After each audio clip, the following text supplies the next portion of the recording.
Angkatan bersenjata sebagai alat pertahanan negara umumnya hanya merekrut warga negaranya sendiri untuk menjadi anggota. Namun, ada beberapa militer di dunia yang merekrut warga negara asing. Ada beberapa alasan mengapa negara-negara ini merekrut warga asing untuk menjadi anggota militernya. Ada yang karena kekurangan sumber daya manusia, ikatan sejarah, tradisi, ikatan etnis, maupun tujuan politik lainnya. Berikut ini beberapa negara yang merekrut warga asing untuk menjadi anggota militernya.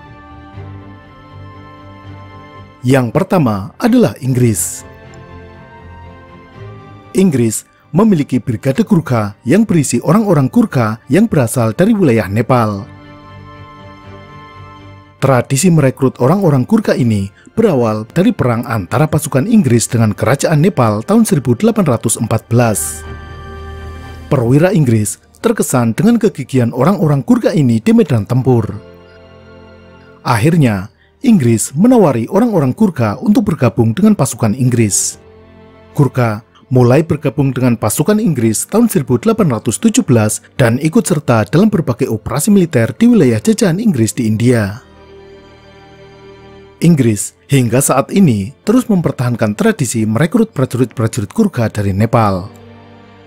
Saat ini, jumlah pasukan Gurkha di militer Inggris sekitar 4.000 orang. Selain Inggris, orang-orang Gurkha juga direkrut di beberapa negara lain, terutama di bekas jajahan dan anggota Persemakmuran Inggris. Negara-negara yang memiliki pasukan Gurkha adalah India, Singapura, dan Brunei Darussalam. Di Singapura, Gurkha tergabung dalam kontingen Gurkha dan menjadi bagian dari kepolisian Singapura. Fungsinya sebagai pasukan anti huru-hara dan juga kontrateroris. Di Brunei, Gurkha menjadi pasukan pengawal khusus Sultan Brunei. Jika Inggris memiliki Brigade Gurkha, maka Prancis memiliki Legiun Asing. Legiun Asing Prancis merupakan korps dalam angkatan bersenjata Prancis yang berisi rekrutan orang-orang luar negeri. Legiun Asing dibentuk tahun 1831 oleh Raja Prancis Louis Philippe. Saat ini, Legiun Asing Prancis berkekuatan sekitar 9.000 orang. Anggotanya berasal dari berbagai negara. Yang dominan adalah dari negara-negara di Afrika Utara, misalnya Maroko, Aljazair, Libya, dan Tunisia. Namun, ada juga anggota dari negara di sekitar Prancis, dan juga dari wilayah yang lebih jauh, semisal Meksiko. Anggota lainnya berasal dari negara-negara Eropa Timur dan Timur Tengah. Anggota Legiun Asing bisa mengajukan permohonan kewarganegaraan Prancis setelah 3 tahun bertugas. Bisa juga lebih cepat jika dia terluka dalam tugas.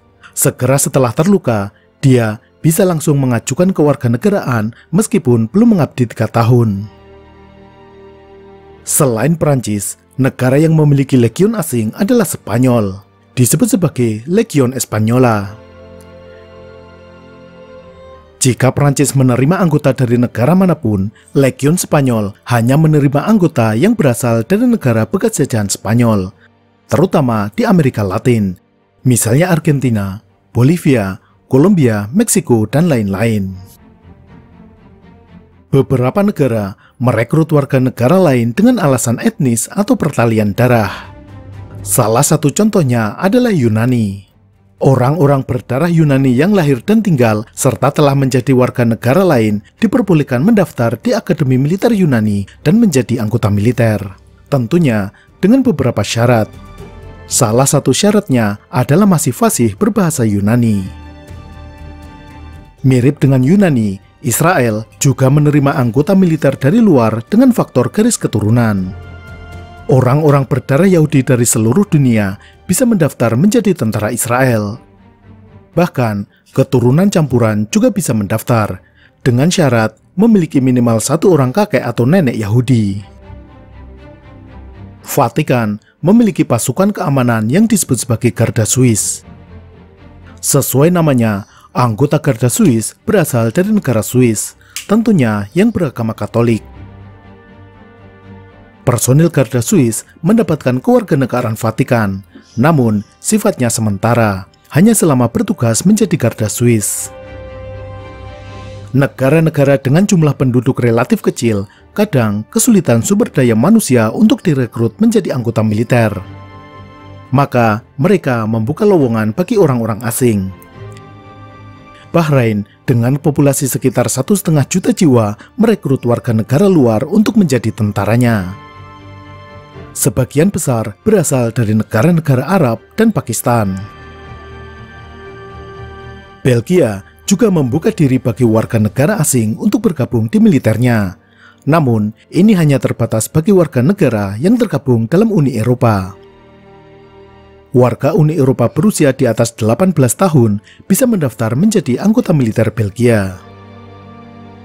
Sama halnya dengan Belgia, Luxembourg juga membuka lowongan militer bagi semua warga negara Uni Eropa.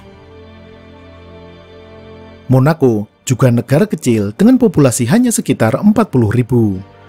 Untuk memenuhi kebutuhan personil militer, mereka merekrut orang-orang Perancis untuk bergabung menjadi anggota militer. Selain merekrut dan melatih anggota baru, ada juga praktek menawarkan kepada personil militer negara lain untuk bergabung. Selandia Baru membuka kesempatan bagi personil aktif militer lain untuk bergabung di Angkatan Bersenjata Selandia Baru. Namun, ini hanya berlaku bagi anggota militer Inggris, Australia, Amerika, dan Kanada. Negara yang cukup terbuka menerima anggota militer dari warga asing adalah Rusia. Berdasarkan amandemen undang-undang yang baru, warga asing negara manapun bisa mendaftar menjadi tentara Rusia. Syaratnya, fasih berbahasa Rusia dan tidak memiliki catatan kriminal. Tentu, juga ada persyaratan fisik dan akademis. Anggota militer dari warga asing ini akan dikontrak selama 5 tahun dan dapat diperpanjang. Setelah mengabdi selama 3 tahun, bisa mengajukan permohonan kewarganegaraan Rusia. Demikian juga dengan Ukraina.